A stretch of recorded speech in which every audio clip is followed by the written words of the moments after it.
Good day, viewers, and welcome to another episode of Budget in Focus. I'm your host, Shaquille Bourne, and today we have with us a minister within the Ministry of Public Works, the Honorable Deodat Indar, to address some of the major transformative projects that we can see through the Ministry of Public Works and also in the energy sector. Minister Indar, welcome to the program. Thank you very much, Shaki. Thank you for having me. Minister, let's get right into it.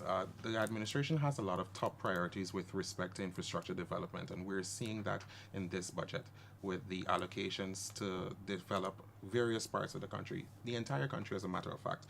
What are some of the top priorities with respect to infrastructure development in this year's budget? Thank you. Thank you. So, just to put it in context, the areas of priority were established since we were in opposition, that we had in a manifesto that we went out, and we have a social contract with the people of Guyana. And since 2020, when we became a government, we start to implement them. So we have, as I said, we have about $225 billion that is allocated for capital spend in the Ministry of Public Works. The total is about 236 billion out of a 1.1 trillion total budget for the country. So we carry about 1/3 of that capital spend. And it's simply because we have some of the largest projects in the country. Yeah. Namely, the first one is the Demerara Harbor Bridge. That is a large project that we're doing, 2.65 kilometers of 4-lane bridge. It will be completed. It's supposed to be, from the time of contract to execution, 730 days. So that is expected to complete at the end of this year, maybe by first quarter of 2025 latest. At least that is what the president, and when he visited, spoke to the contractor. So we have that major project there. We have the Wismar Bridge that we just signed only about a week or something ago. That is about 35 million US. We have the Linden to Mobura Road that is under construction currently, 121 kilometers. We have on that already about 45 bridges that we are building, some already completed. And in this year, the remainder will be completed to accommodate containerized traffic, because those bridges were the weak points, and we are continuing to build that road to Brazil, to Letem, which will connect us to northern Brazil. We also have coming this way, let's use from East Bank from the airport coming down. We are widening that road from Good Success to Timeri. So that year, that project this year will commence. We also have, what we are doing under the whole infrastructure, housing is also doing through their ministry, the 4-lane highway that is now, there's a piece now from Diamond, Great Diamond now to Busby Dam that will come out somewhere by Craig area there. We have that piece as well, so that will connect to the main road that we currently know from Timeri down to Georgetown. So on the East Bank side, we are having a number of projects there. We're also connecting the Harbor Bridge to that network, that highway network. And that highway network now will be connected to the road that we're building from East Coast that will come to Eccles.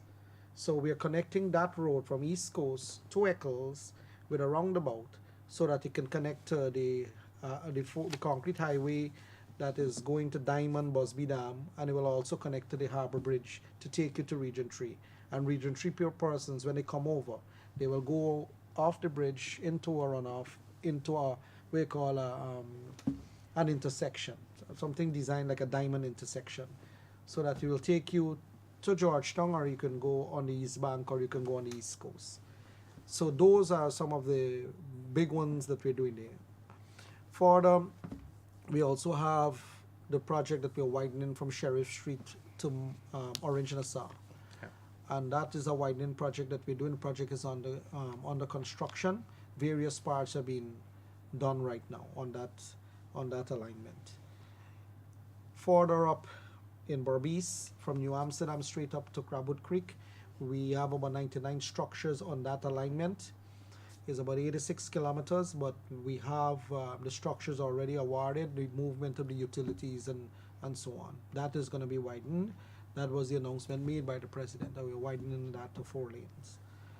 Um, when you come out of that now, if you go to Region 3, we are doing, when the bridge lands into Schoonard area, Meersburg, we are doing a 4 lane, a massive roundabout there, and it will have a 4 lane going to connect to Crane, so that you can bypass the traffic, and you can get directly to the west coast of Demerara. So those are some of the, in terms of the road network that we have in 2024.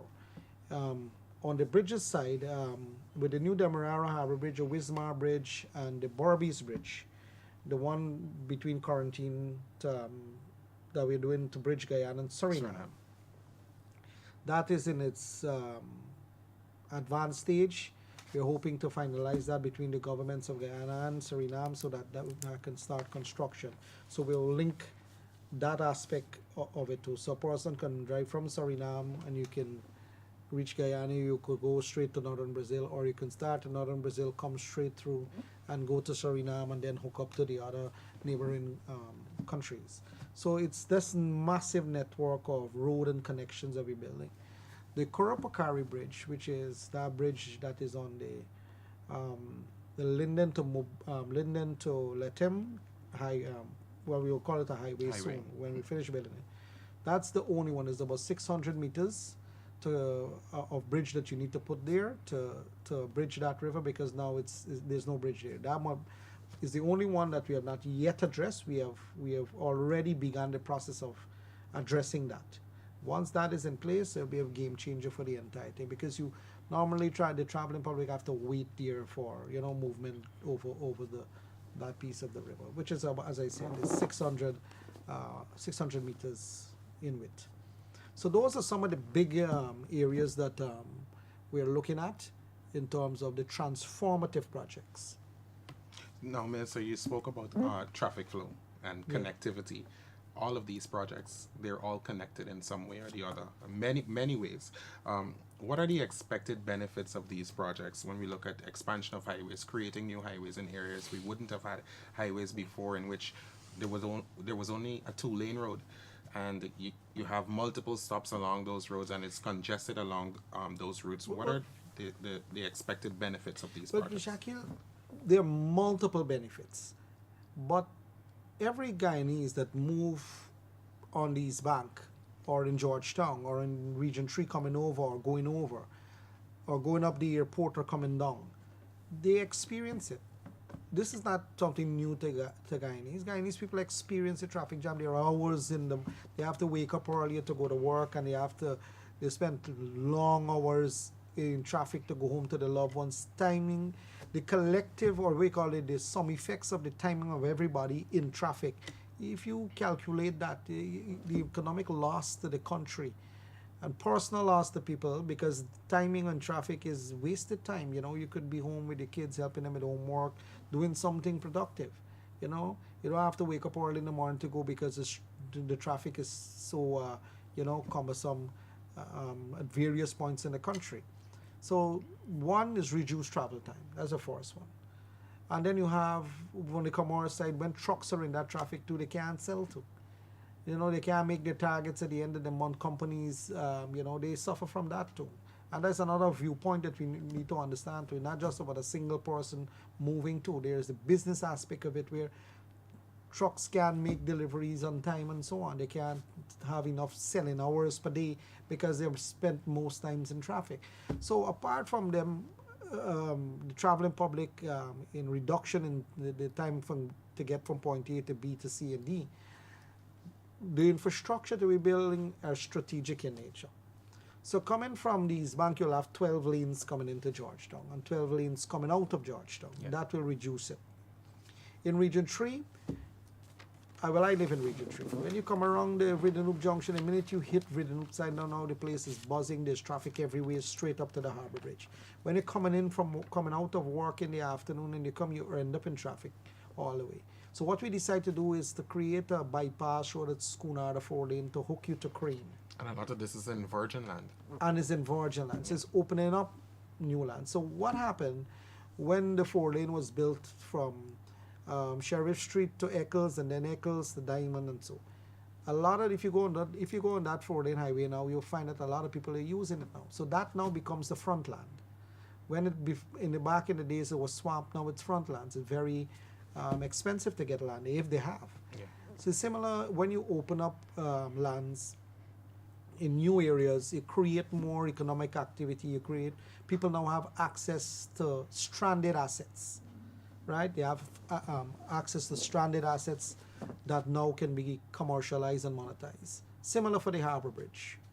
There's a wisdom in the Harbor Bridge. So you put apart from the old one that is, has outlived its economic life and serve, connectivity between Region 3 and Region 4 since the 70s. The opening and the closing of that river bridge, it stranded land or assets beyond the Harbor Bridge. Yeah. So most of the persons that have seafront is from the Harbor Bridge to the Atlantic Ocean on the Georgetown side.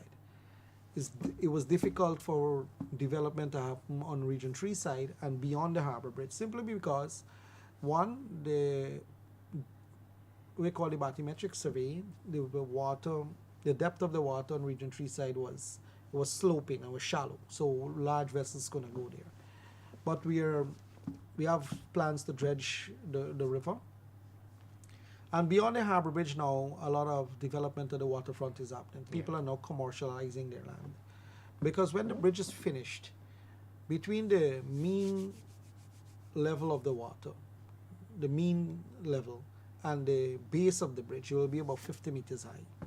And there will be about maybe 220 to 260, or I think it's a little more than that between the two.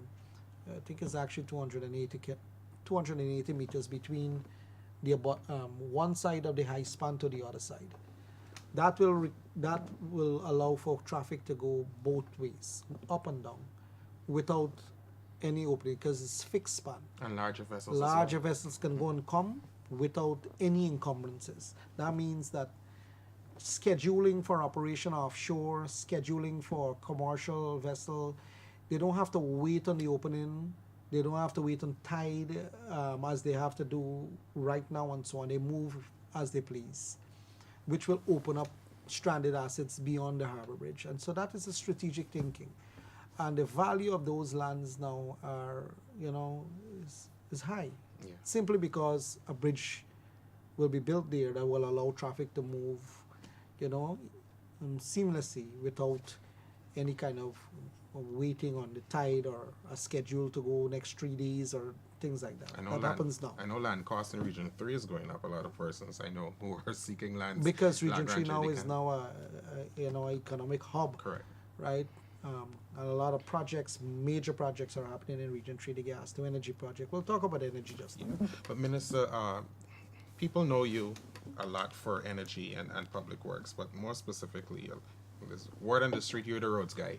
So $73.2 billion is allocated for the building of community roads. And we see some of the complaints online about road networks in certain areas, and the administration has been addressing this by building thousands of roads since 2020. How will this $73.2 billion be allocated across the administrative regions? How is the priority set? Well, first of all, the priority is the entire country. Yeah. And our commitment that is every road in every community will be built. So we have started out in 2020. We started building roads in communities. In 2021, it is ramped up. Same thing for 2022, it's ramped up. 2023, same thing. We have built about 4,000 roads across the coast and in Linden, right? That is in the populated areas. About 4,000 community roads. I can tell you, I think in 2015 when the APNU came in, they had a budget, and I think the total budget for the whole country, their capital spend was about $39 billion. $39 billion, if I remember correctly. I checked it a while ago. The roads budget figure that you just called is just the miscellaneous roads program for Ministry of Public Works, not the whole ministry. It's 73.2 billion. So we are talking about a single line item in the Ministry of Public Works now is 73 billion as against 39 and let's say 40 billion dollars.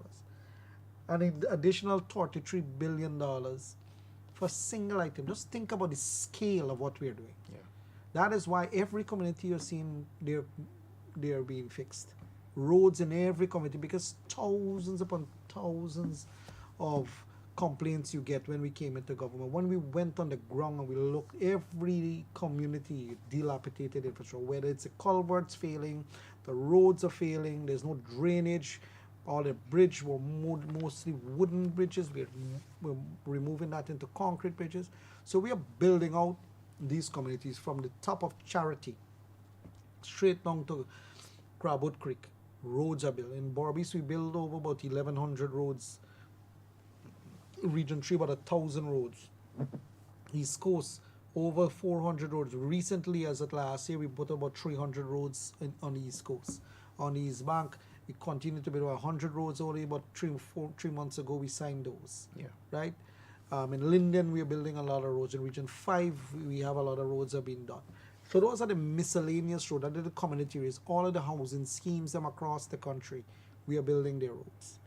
Tushin, one of the biggest and the oldest. You have Diamond, Tushin, you have Parfait Harmony, you have Zealot, you have in Berbice, you have number 76, number 77. You have on the East Coast like Good Hope and all of those places. We and the communities, the traditional community, every one of them. We are in there. We have built roads. Some of those communities, when we go in and we count, there's no road left to fix. Then apart from that too, we do a lot with the force account of the ministry too. We go into communities, we build out the whole community. We went into Fowls, we built about 20 roads. Enterprise, we built out all the roads. We went to Blade and Hall, we built out all the roads. We went to, and more, so we are going to these communities building out. We went into Melanie, we built out all of the road in there. Melanie South and Melanie North. So everywhere we go, we build. So that is the commitment that the government has made. That we will be building all the roads in the country, and we are doing that. As I said, we started the process and we are moving at breakneck speed, but there are some that are still to be done. Yeah. And I just want the people to know that we know of the roads that needs to be done and we'll be addressing them. With this $73.2 billion in this budget, the amount of roads that will be built with that in 2023, you'll see that kind of revenue in the whole country. But it comes with problems. It comes with problems with contractor. Mm-hmm. Some of them do good work, some of them are slothful in their delivery. It comes with them throwing sand on the people road when they're building it. It comes with them moving trucks in communities, breaking up existing roads. And we have a multiple, challenges when you're building a country. Yeah. And hateful to watch you finish building a road, taxpayers' dollars, and then trucks come in the nights and they're building another project and they will break it up. And it's a problem that we have in the country, and we are trying to address it as much as we can. And it's important to know that these roads are being built in areas throughout Guyana. It's not just PPPC strongholds, it's also in opposition strongholds as well. Well, and we hear a lot of complaints online from the naysayers that are saying that, oh, roads are only being done in a specific area. Well, they could bring it to, I am open any day for them to say where the road hasn't been built, and I'll go and show you where the road is being built. So you have that, the people who tend to inject the racial lines in everything that you do. Those persons, their only purpose, I think, is to divide people. Yeah. I don't see any value in that. I can tell you that every community in this country is seeing development. And if anybody can point me to a community that didn't see development, I'll go there. I could tell you, we have built roads in St. Cuthbert Mission with the persons them in the community doing the work. We built road in Melanie, where people from Melanie and the surrounding community built the road there. Yeah. Sophia, everywhere. Denham still, if you go. Arcadia, Mocha, 400 million the other day. Victory Valley. If you go to, did I say Sapphire just now? Yeah. I said Sapphire. If you go right in Georgetown, the whole of Georgetown, Independence Boulevard, all of the 18 streets connecting you to Independence Boulevard, everybody from the community is building it. And these aren't outside Riverview, contractors. Riverview. You go to all of the communities on the East Coast. If you go to Berbice, the same thing. You go to Little Africa, Little India. You go to all of them communities. It's people from the communities building communities. In most cases, we try to make sure that that happens, right? So you go all over this country, and those are the ones for the naysayers who speak that, that you're not. It's not distributed properly. I think it's actually, you have to answer it, but I think the facts show that. It's just designed to mislead people. Yeah. Just designed to mislead. And the facts will speak for itself. Let's turn our attention to Hinterland Roads. Some $5.5 billion has been allocated to beef up those roads, bring them up to standard. What can people, the Guyanese public, expect with that $5.5 billion So Region allocation? 1, what we've been doing is building concrete roads in Region 1. So we build them kilometers by kilometers as they. So if it's a long road, you build it kilometer by kilometer. Every year you put in a kilometer or two, right? So we've been building concrete roads in Region 1. In Region 9, the same thing too. And some of the other roads, the trail roads, as well. Region 7, we reached last year, the end of the year, about November time, we have actually put about $1.5 billion into Bartik and the surrounding community, building out the road. So in Bartika, they have the road from the airstrip into the township. We're doing back that whole road. In the Bartik itself, we're refreshing back all of those roads. They have a couple of outlying communities that we are also building, those at Dark Point and a couple of other communities where we're building those roads. That was last year. Another layer will happen. I spoke about Region 9. Region 8, we normally go and have the community try to deal with their roads. We normally give it to the communities and their leadership to deal with building of the roads and so on. So regions and parts of Region 1, Region 7, 8, and 9 are considered hinterland. Yeah. Region 10, like in Malali and Mortario and those other places, we normally do roads in those communities as well, to Macau and so on. So that money is allocated to those areas, right? In Laluni area and the outskirts of Georgetown, we are fixing that road right now. We're trying a new technology there for the Laluni. I think it's about 10 kilometers. And then in Moblissa, where DDL Farm is, we did the road to the bridge. We're doing the bridge now and then to develop that community. They have a lot of families in there too. So with the Hinterland program, you'll see that the roads and the bridges in the Hinterland community are in Maruka sub-district too. We're doing some work in there as well too. So that money will go into those communities. And I believe GGMC as well does work in the They internet. also Yeah. do, but they do more into the mining communities. We do on the main public access areas, and they do mostly in the mining areas. Let's turn our attention to Linden. A $4.2 billion has been allocated for the Wisma 4-lane bridge. It was just about a week ago.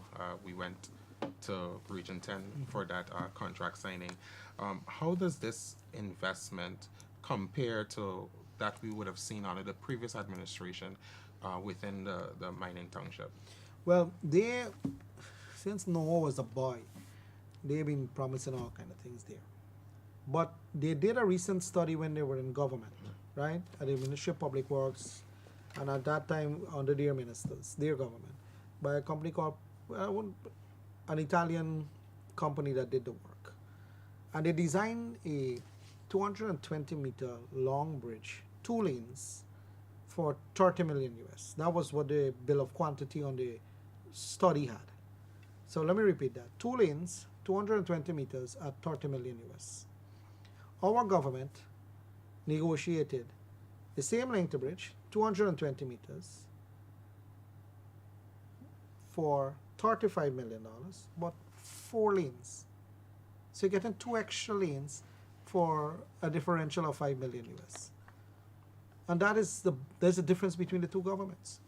But that is the first thing I want to say. The second thing is the purpose of a 4-lane bridge there. Number one, the traffic has increased. Number two, if you're building out a connectivity of a highway coming from, let's say, with containerized trucks, they can't pass on the current bridge. That would be a chokehold. It will be, yeah, it will be a choke point. So you have to build that community with the kind of connection that is needed, with the kind of traffic that you expect to come from the from northern Brazil trade coming through, right? So, and that is you got to build for the future. You can't just build, for today or what you see today. You have to build for the future.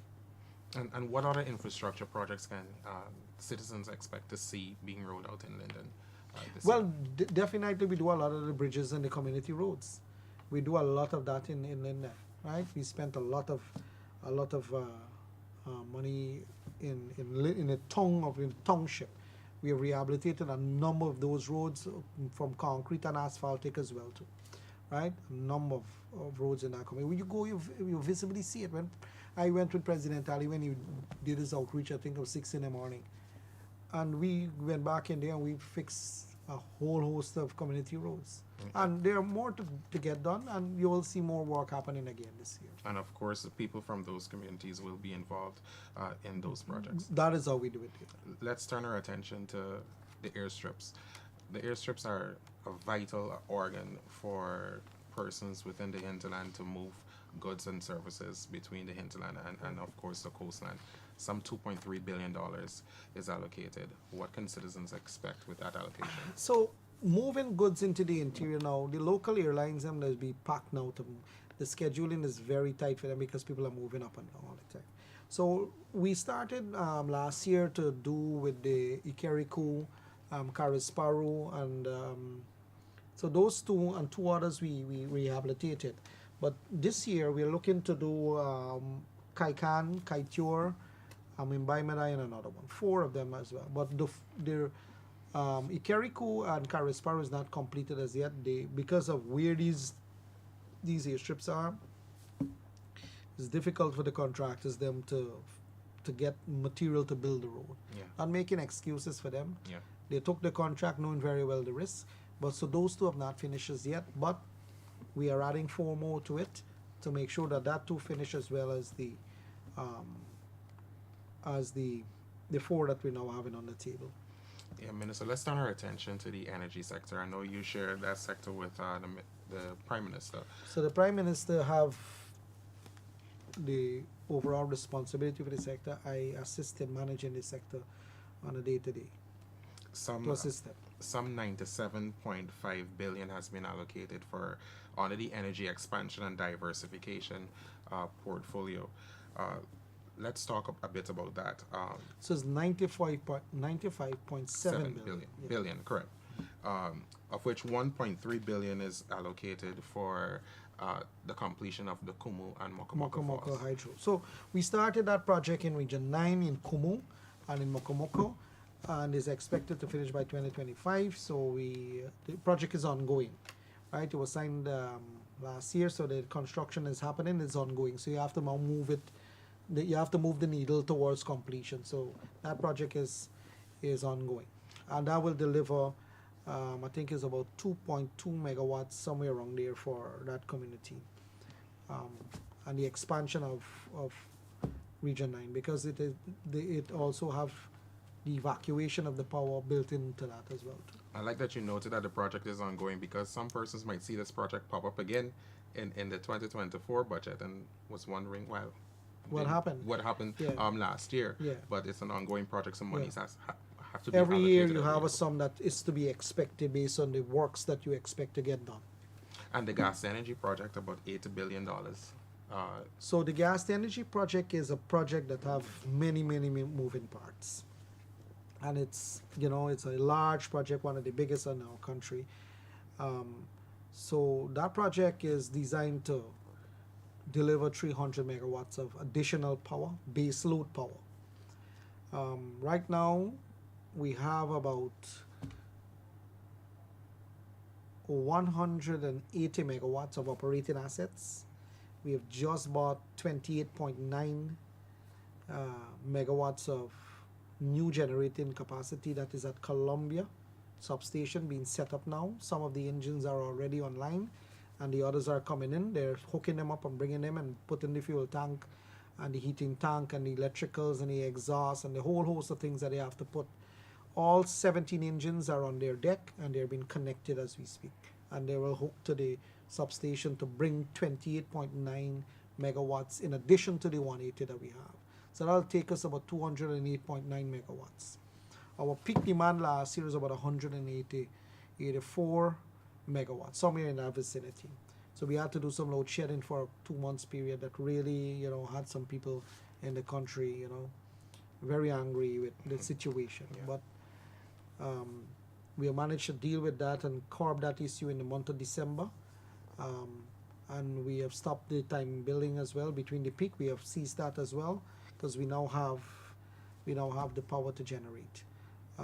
In 2024, we expect the peak demand to be somewhere around 236 megawatts. So we are looking at that as well. But the gas to energy project online, there's about 26 kilometer of pipe that is online that is being laid right now. The near shore pipe lay is happening, and I think the deep sea pipeline will come in shortly. The power plant is we call the integrated plant area that is being constructed by CH4 and Linseca. The MOF is finished as well, which is a material offloading facility at the river front at Wales. All of the pipes I know is in stockyard in Nimes to move the pipe online and so on. The project is moving in different parts. The groundworks are happening. The evacuation of the power is also contracted out, because when you build a plant, you have to evacuate the power. So you have to move 230,000 volts, we call transmission line, from Wales to Eccles, where the new control center and main substation will be. And in Region 3 from Wales, you'll have 2 substations there, and they'll evacuate 69,000 volts to Vredenhoop to bring the power to that substation to redistribute. When that comes online, we expect that power costs will cut by 50%, which will have cascading positive effects across multiple industries, whether you are manufacturing, whether you're in cold storage business, whether you're operating a meat center and you're cutting your meat with anything that generates power that you have to pay, the current price will be cut in half, simply because we will generate power cheaper, and that is a promise the party and the government has made to the people of Guyana. Will cut the power cost by half. Definitely. And just to remind our viewers, we are joined with Minister Indar from the Ministry of Public Works as we discuss Budget 2024, which was tabled in the National Assembly under the theme, Staying the Course, Building Prosperity for All. And as we build prosperity for all, let's talk about some of the measures in the budget that are designed to uplift the living standards of Guyanese and those that are in vulnerable situations. First of all, the income tax threshold. Your take on that? So I see the commentary, you're not going to eat the road or the bridge. People need more relief on the income tax side. Let me just remind everybody. Sometimes, we operate like we have memories like goldfish. Goldfish, by the time we go up and come down, you forget. That is to say, we have a memory like goldfish. And we forget what we went through in 5 years, where every day the previous finance minister wake up and the government wake up, they charge you a different tax and increase a different fee and remove something that was on a zero-rated list of items that you used to reclaim your VAT, never charge it to consumers. Companies used to reclaim it. Now move from a zero-rated listing gone into standard-rated listing, where you had to charge standard-rate tax VAT to consumers. Consumers had to pay the government. They had a steep increase in their tax revenue profile. From the time they took power in 2015 to the time they left in 2020, the tax revenue of the country went up by 67%. There's a curve, a huge curve. So I plotted it. I took their tax revenue every year and put it in, and you see it went up like this. Who is that money coming from? It's coming from businesses and households. Who is taxed? Who is the taxpayer? The taxpayers, employees, self-employed people, and businesses. Those are taxpayers. And then they had fees and fines, so they went up too. So the entire revenue base of the country, they decided to up it by taking with both hands some people. I just wanted to say that because in my previous life as in a private sector position, as a private person and as a leader of the private sector at that time too, at the Chamber of Commerce, I had serious problem with this with businesses and them and households and them. Now, we in the government start removing all them. We call them hardship measures. Removing them and chopping them down the minute we got into power in 2020. Start removing them, put back all of those things that they took off of the zero-rated list of VAT and put them back on. So that companies don't have to charge consumers that increased tax, value-added tax. All of the fees and fines, we reverse them. Then we start to do different things. Yeah. Let's talk about some of the things that we did. First of all, the cost of fuel. Fuel continued to rise all the time. Gas, oil, or gasoline, and diesel continued to rise. Back in the day, maybe in 2004, coming up from 2004, 5, 6, 7, there was a huge disparity between gas prices and diesel prices, right? That disparity now is closed, where cost of gasoline and diesel very close to each other per liter Yeah. at the pump. If you check 20 years ago, it was a distance away. There was we call a parity I used to check between the two. And I used to plot the graph every month because it was one of the biggest costs in government, in private sector. And it's one of the biggest costs for them right now. And for the traveling public, and for the minibus operators, and for the taxi operators, and for persons operating speedboat, and for the dredge owners, and for the people that are moving logs, and everybody else. Cost for fuel is a major thing. We have removed all taxes on it because the price gone up, and if we add tax on it, it'll just be unbearable to people. Yeah. So we removed it. I can't point to another country in the world that did that for its population. We removed it. That by removing tax on the excise tax on fuel, we have not taxed people for it, thus leaving them with about accumulative about $40 billion in their hands between businesses, households, the traveling public, because they don't have to pay extra at the pump. Yeah. $40 billion were forgone in taxes because of that. And that is what Caring government does. $40 billion now. Not little money.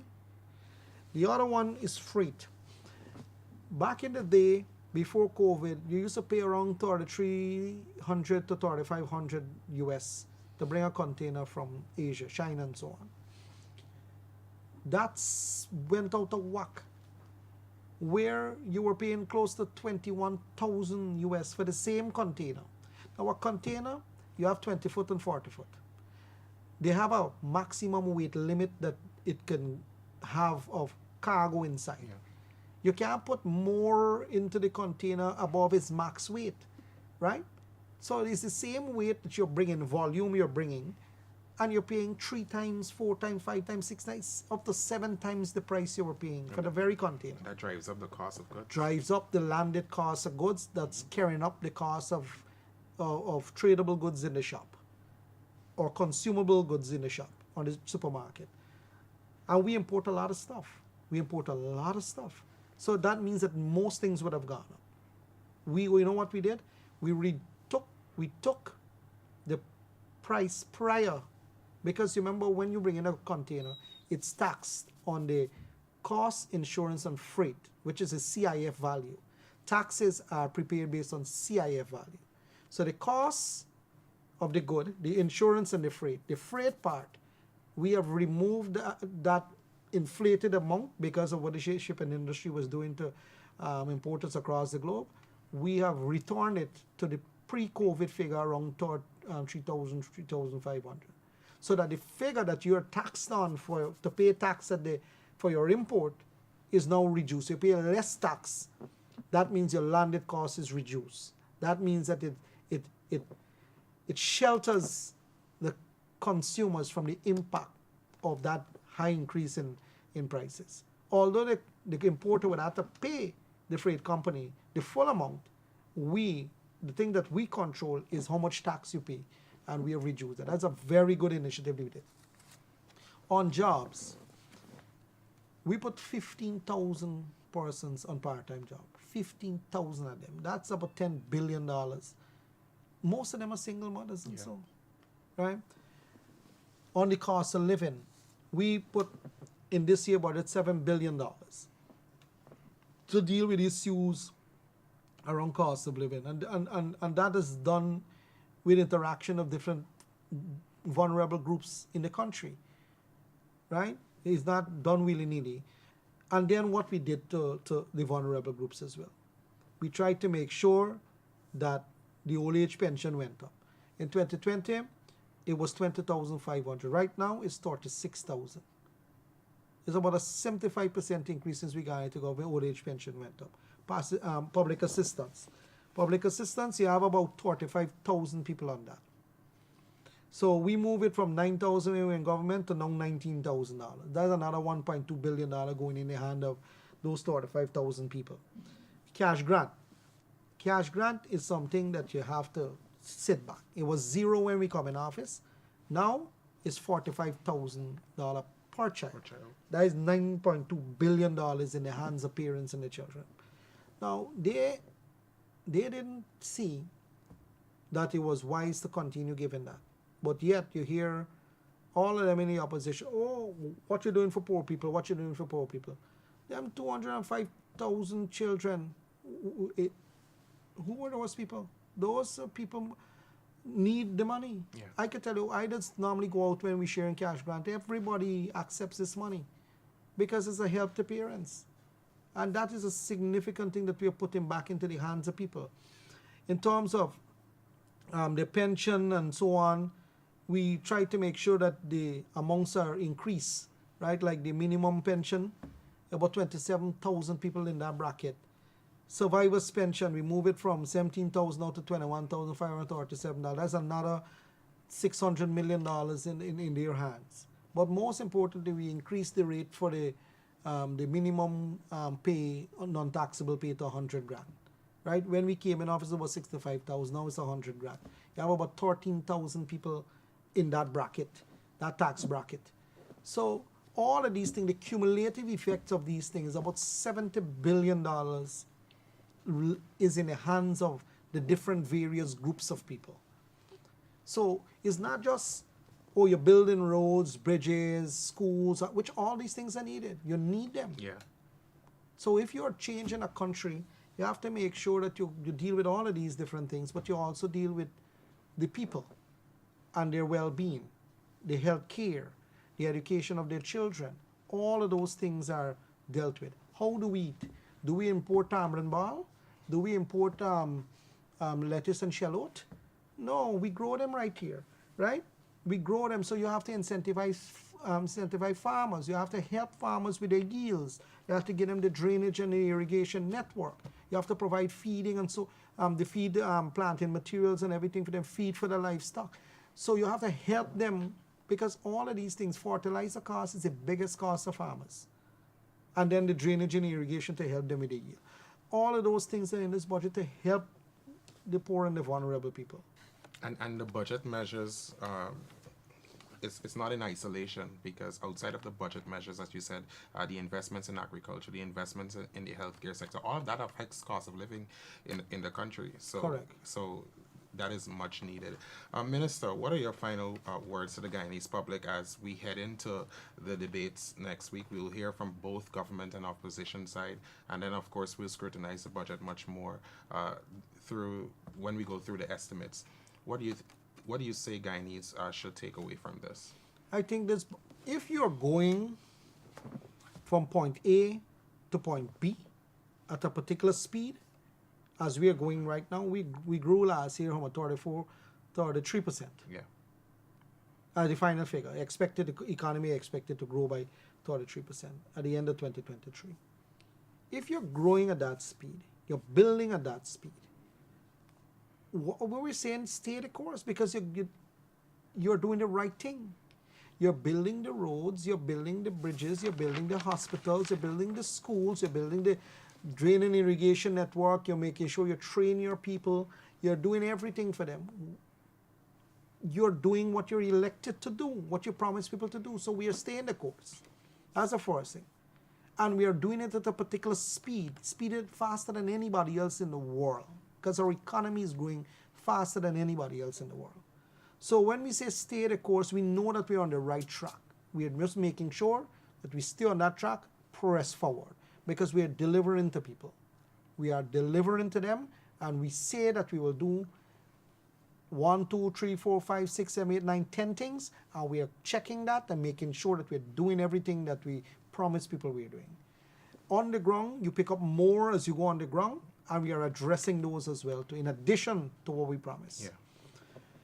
With regards to this whole budget addresses the transformation of the country, but also address the poor and the vulnerable. The People's Progressive Party, in the heart of the party, is what you call a pro-poor party, that address the issues of the poor. That is why you see so much money allocated to the various groups of people, from the elder folks to the pensioners, those on disability, those who are looking for assistance, those people who are looking to start up a business, those people who are farmers. Every group of persons is addressed in this budget to make sure that some form of support and assistance go their way whilst you're modernizing the country at the same time. So that is what this budget has encapsulated in totality. You'll hear all kind of thing, but you check the budget and you'll see the matters being addressed, right? The arguments will always be by how much. The question is, when they were in government, what did they do? Check your record and you'll see the difference. It's always good to shout when you're in the spectator stand, how to dribble the ball on the field. But when you're on the field, it's a different story. Different ball game. Thank you so much, Minister. And as Minister rightly said, the proof is in the pudding. So stay tuned and watch the budget debates, listen to the estimates, and understand what this budget means for you. A $1.146 trillion budget that addresses the needs of the Guyanese people. This is we've had Minister Deodat Indar in office, a minister within the Ministry of Public Works. Thank you for being here. Thank you. And I'm your host, Shaquille Bourne. Until next time, goodbye. Thank you.